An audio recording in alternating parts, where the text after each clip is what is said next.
Sholay picture में बड़ा कई सारे उसके बहुत अच्छे अलग अलग प्रकार के दृश्य है। उसमें दृश्य के अंदर घटनाक्रम है और घटनाक्रम के अंदर उनकी कई बार कोई ऐसी अमर कृति बन जाती है जिसकी हर एक चीज का आनंद अलग प्रकार से लेते हैं। उसके दो हिस्से में करना चाहूंगा कि एक हिस्सा हमारे लिए वर्तमान की व्यवस्थाओं से जोड़ने का रहता है कि शोले पिक्चर में शोले कहाँ है अगर ढूंढे पिक्चर के आधार पर, तो अलग अलग प्रकार के कई हम प्रश्न के उसके उत्तर ढूंढेंगे, किसी से पूछेंगे तो बताएंगे कि शोले पिक्चर में शोले कहाँ है। तो अगर आप गौर से देखो तो कोई दोनों दोस्तों की जोड़ी में ढूंढेगा, कोई और किसी के जगह ढूंढेगा, लेकिन एक शोला सच्चे अर्थों में उस ठाकुर साहब के हृदय में जलता है। जो पुलिस अधिकारी है, पुलिस अधिकारी होने के बाद उसके परिवार के साथ जो घटनाक्रम घटता है, पहले तो क्रोध में आकर वो खुद ही अपने हिसाब चुकता करने गब्बर के पास जाता है, लेकिन जब उसके साथ घटना घटती दोनों हाथ कटने की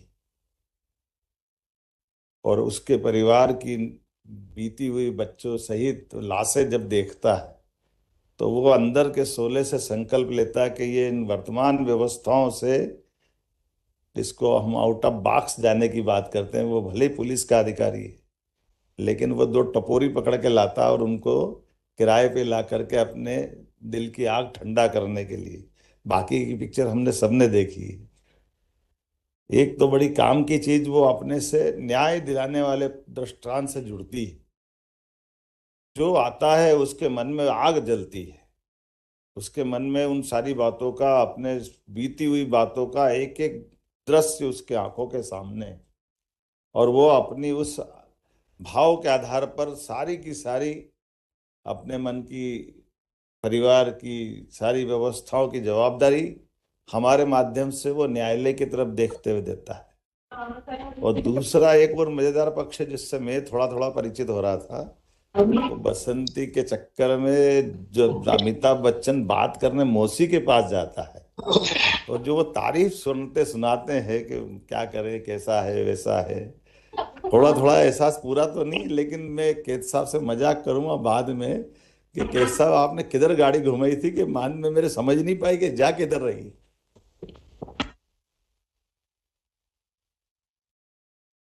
कभी मेरे पास आती दिखती है, कभी दूर जाती दिखती है, फिर माहेश्वरी साहब आते हैं, वो भी इधर उधर करते हैं। मुझे लगता है कि मैं बहुत अच्छी स्थिति में था, लेकिन मैं फिर सोच रहा था कि अच्छी स्थिति में हूं या कहाँ हूं, मेरे पता तो चले मेरे को। लेकिन जो उसका भावार्थ है वो अपने सबके काम का है। मैं मान के चलता हूं कि आज हम जब यहाँ 210 नवनियुक्त जिला सहायक अभियोजन अधिकारियों के प्रशिक्षण कार्यक्रम में शामिल हुए हैं, और ये सुखद संयोग भी है। यशस्वी प्रधानमंत्री का धन्यवाद दें हम अपने लिए, नरेंद्र मोदी जी का जोरदार अभिनंदन करते हैं।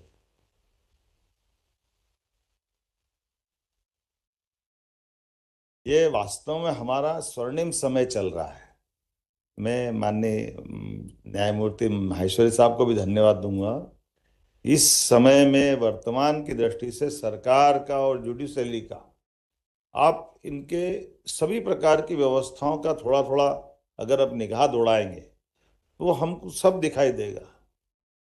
जुडिशरी के फैसलों को लागू करने का साहस भी दिखाई देगा।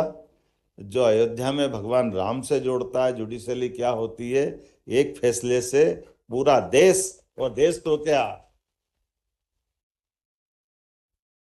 दुनिया में इस बात का गौरव मिला है कि हमारे यहाँ लोकतंत्र कितना सक्षम है, सफल है, जिसमें सभी प्रकार के अलग अलग हमारे जो लोकतंत्र के तीन पिलर्स है, उसमें जुडिशरी का भी वही महत्व है। अब मैं जुडिशरी के लिए स्वर्णिम समय इसलिए बता रहा हूँ, जुडिशरी ने तो आज से करीब 35-40 साल पहले भी फैसला दिया था, लेकिन फैसले के बाद उसको पार्लियामेंट में बदला गया। वो 3 तलाक का घटनाक्रम था। जुडिशरी ने अपना हिम्मत दिखाई, ऐसा नहीं, जुडिशरी ने तो हिम्मत इलाहाबाद हाई कोर्ट के माध्यम से भी दिखाई थी। जब प्राइम मिनिस्टर पे सीधे सीधे जो जिस लायक थे उस लायक फैसला दिया गया था। लेकिन दुर्भाग्य से हमारे पावर का क्या उपयोग होता है, ये कई बार ये कष्टकारी ऐसी घटना होती है जिसको स्मरण करने की जरूरत है। लेकिन आज ये समय इसलिए स्वर्णिम कहा है, इधर सुप्रीम कोर्ट ने फैसला दिया, सरकार ने उतनी तत्परता के साथ लागू कराने के सारे प्रबंधन किए और जुडिशरी का भी मान बढ़ाया, लोकतंत्र को भी गौरवान्वित किया, तो सरकार के आधार पे भी सुशासन की उत्कृष्ट मिसाल दी। और मैं देशवासियों के लिए भी जोरदार आप तालियां बजा दो कि इसके कारण से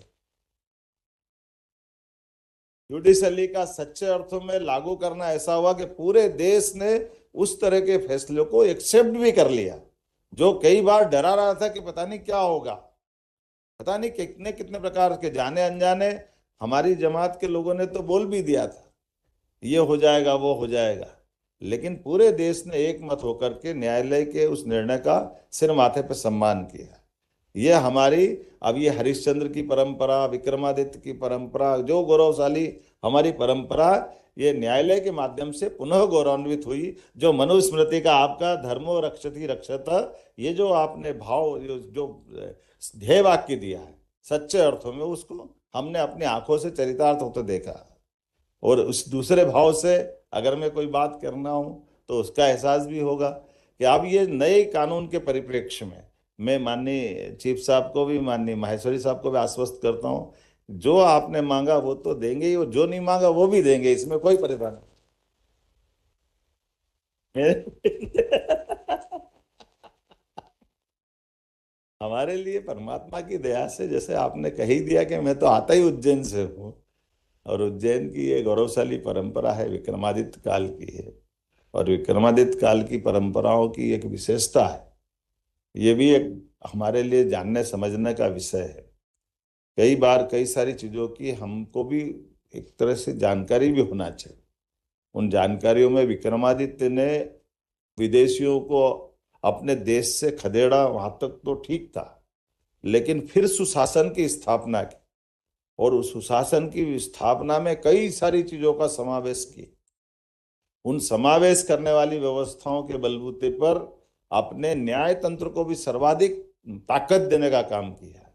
इसलिए ऐसा कहा जाता है कि विक्रमादित्य का न्याय तो उनके सिंहासन में उतर गया, उनके बाद में भी जो भी बैठेगा वो न्याय करेगा। इसलिए 32 पुतली की कहानी और कई सारी बातें जोड़ी गई, और उन सारी बातों से आज भी उस चीज को एहसास करते कराते कई सारी घटना, कई सारी बातों को दोहरा सकते हैं। लेकिन मैं मान के चलता हूँ आज का समय प्रशिक्षण का है। शिक्षण तो आपने अपने कॉलेज से लिया होगा, और शिक्षण के बाद असली में प्रशिक्षण ये जीवन भर आपके लिए, यहाँ जो प्रशिक्षित आप होगे, ये बहुत जवाबदारी वाली जगह है, जिसके आधार पर, जैसे मैंने प्रारंभ में भी कहा है, कि आप जब किसी का पक्ष लेकर के न्यायालय के सामने विषय रखेंगे, तो मैं मान के चलता हूं कि आपको ये प्रशिक्षण आपको अद्भुत ताकत देगा, ऊर्जा देगा, और सच्चे अर्थों में आपको अपने इस मानव जन्म को धन्य करने का भी मौका देगा। मेरी अपनी ओर से शुभकामना। बहुत बहुत धन्यवाद।